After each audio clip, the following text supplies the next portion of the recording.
I think the constitution is just a piece of paper could be thrown in the dustbin.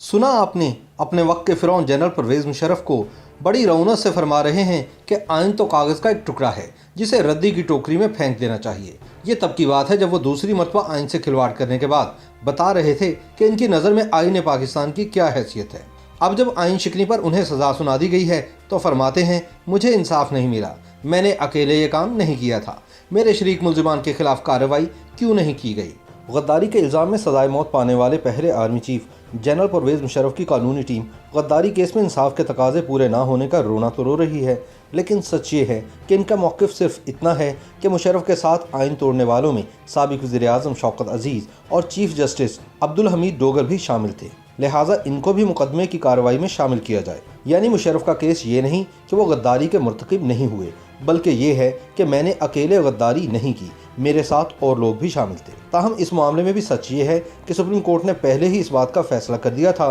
कि आइन तोड़ने की जिम्मेदारी सिर्फ और सिर्फ जनरल परवेज मुशर्रफ पर आयद होती है और बाकी तमाम लोग इनके अहकामात के ज़ेर असर काम कर रहे थे। मुशर्रफ की कानूनी टीम ने अब तक भरपूर कोशिश की है कि मुशर्रफ को बचाने के लिए उस वक्त की सियासी और दिफाई फोर्सेस की क़यादत कई जजेस और साथ ही सन 2007 की सिविलियन ब्यूरोक्रेसी के ग्रेड 20 और इससे ज़्यादा के अफसरान को सन 2007 की एमरजेंसी नाफिज करने में मुआविन साबित करके शरीक जुर्म ठहराया जाए। ताहम सुप्रीम कोर्ट ने इस गोरख धंधे में पड़ने की बजाय इब्तदा में ही यह फैसला सुना दिया था कि आइन मनसूख करने पर साबिक आमिर जनरल रिटायर्ड परवेज मुशर्रफ का ही ट्रायल किया जाएगा, क्योंकि बसूरत दीगर इस केस को मंतकी अंजाम तक पहुँचाना नामुमकिन होता। मौजूदा वफाकी वज़ीर कानून और माजी में जनरल रिटायर्ड परवेज मुशर्रफ की वकालत करने वाले बैरिस्टर फ़रोग़ नसीम ने साबित करने के लिए कि 3 नवंबर सन 2007 का इक़दाम मुशावरती अमल का नतीजा था और मुशर्रफ अकेले इस इक़दाम के ज़िम्मेदार करार नहीं दिए जा सकते। उन्होंने 3 नवंबर सन 2007 के एमरजेंसी के नफाज के ऑर्डर का हवाला देते हुए कहा था कि जिन लोगों का नाम इस ऑर्डर में शामिल है वो फैसला साजी के अमल में भी शामिल थे। मुशर्रफ ने अपने वकील के ज़रिए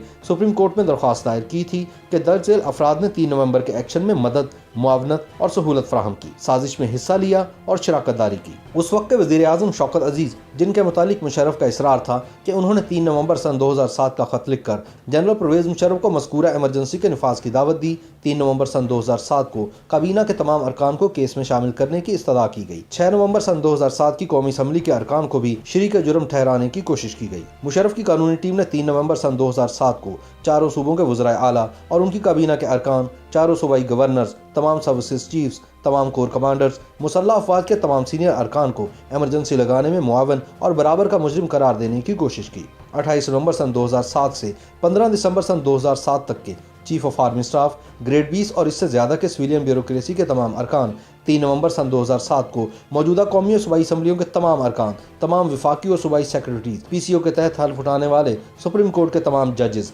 बिलखुसूस वो जजेस जिन्होंने इकबाल टिका केस में और इसकी नजरसानी पटिशन में फैसला सुनाया था। मुशर्रफ की कानूनी टीम की जानिब से इन तमाम अफराद के नाम भी ट्रायल में शामिल कराने की भरपूर कोशिशें की गई। इसके अलावा वफाकी और सूबाई पुलिस के तमाम अरकान, SSPs और बालाई ओहदों के अफसरान को भी इस मुकदमे में बिलावजह घसीटने की भरपूर कोशिशें की गई। दरअसल जनरल रिटायर्ड परवेज मुशर्रफ चाहते थे कि सिविलियन और मिलिट्री अथॉरिटी के हर अहम ओहदेदार को इस केस में शामिल कर दिया जाए ताकि अदलिया के लिए आइन की मनसूखी का फैसला सुनाना नामुमकिन हो जाए। खुसूसी अदालत ने किसी हद तक परवेज मुशर्रफ की सन 2014 की दरख्वास्त कबूल करते हुए रिकॉर्ड पर मौजूद मवाद की बुनियाद पर फैसला सुनाया था, जिसमें कहा गया था कि साथियों और मुआवनत करने वालों के किरदार को मुस्तरद नहीं किया जा सकता। लिहाजा खुसूसी अदालत ने वफाकी हुकूमत से कहा था कि उस वक्त के वज़ीर-ए-आज़म शौकत अज़ीज़, उस वक्त के वफाकी वज़ीर कानून ज़ाहिद हामिद और चीफ जस्टिस पाकिस्तान अब्दुल हमीद डोगर के खिलाफ तरमीम शुदा बयान जमा कराए या इजाफी बयान जमा कराया जाए और साथ ही बाज़ाब्ता इल्ज़ामात की फहरिस्त भी जमा कराई जाए। ताहम सुप्रीम कोर्ट ने बाद में मुशर्रफ के ट्रायल के लिए